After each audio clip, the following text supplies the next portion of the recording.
Teach your children to do the same. And guess what? You know what you'll be doing when we do this? We'll be instilling into our children a model that they will do to their children. See how it gets passed down? And then in turn, they will teach their children. Love God, live His Word, teach our children. Love God, live His Word, teach His children. And if you're a parent right now, and you may be thinking, well, you know what, that's kind of what our children's ministry is about. Yes and no. The reality is this. I've been in ministry a long time. Nothing can take the place of a parent loving God, living His Word, and instilling that into a child's life. Children's ministry is just supplement to that. I see it more as a partnership between the church and the parents, with the parents taking the lead. Parents have to take the lead in this. I was, a few years ago, I was associate pastor, and I was, and I'll close with this. I was an associate pastor, and there was a new family to the church, and they came into my office. And I oversaw all ministries from college age down to birth. And their teenager was 16 years old, and the teenager dropped out of high school. The teenager was strung out on drugs, was in trouble with the law, and all. I mean, it was a sad case. And I was sitting there with this family, and I said, you know what? We're here to help.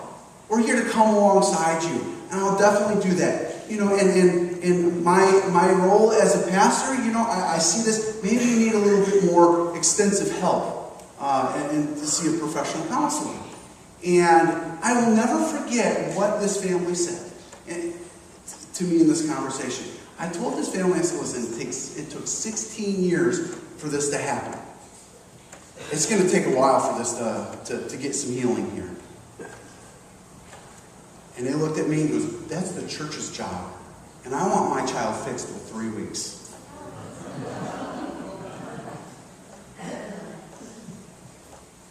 I'm sorry, I'm not going to do that. Stand up, leave the church. Love God. Live His Word. Teach our children to do the same. It's something that can be passed down to generation and generation after generation after generation. It starts with us. That's the challenge. It starts with us. Rearranging our schedules. Rearranging our schedules so that we can have a quiet time. Rearranging our schedules so that we can instill biblical principles into our children. You know, I'm excited about the children's ministry here at Grace Church because you know what? We've selected curriculum that makes it very easy for parents to do this. This morning, if you're a parent, guess what? You're going to have something. Your child should be bringing something home that actually starts a conversation about God.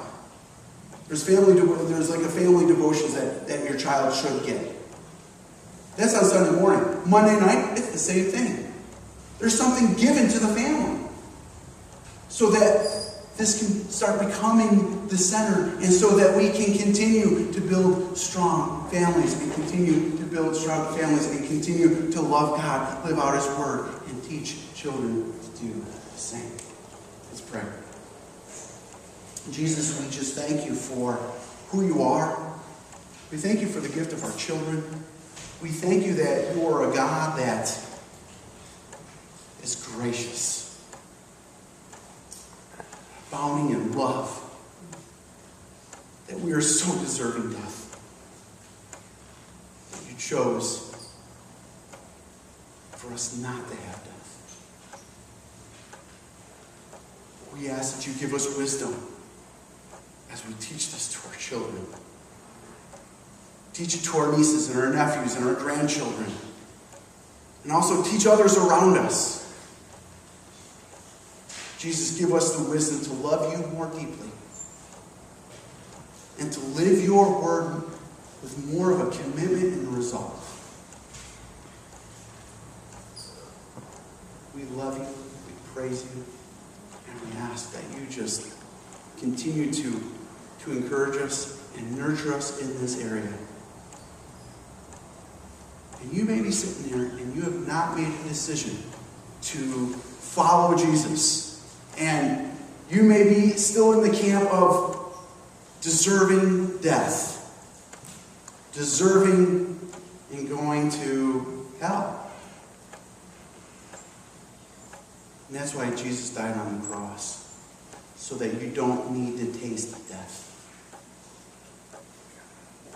And the law reveals our need for Jesus in our lives. And if you are sitting there today and you say, you know what, I have never come to a decision to follow Jesus and to receive him in my life, this moment is for you. It's simply asking, Jesus, I recognize that I am a sinner. You have revealed that to me. Jesus, come into my life. I decide to follow you. Give me strength as I do. Forgive me of my sins. Encourage me. And I just pray this in Jesus' name. Amen. If you prayed that last portion of the prayer, please use your communication cards and let us know. Let me know. I pray for them every week. And when I see those, we get some information out to you. If you have any questions or anything, you can put that on there. So use the blue communication card to communicate to me. Right now, we're also going to take our offering. If you are a guest, a first-time guest, please let the plate pass. This is a chance for our members and regular attenders to worship God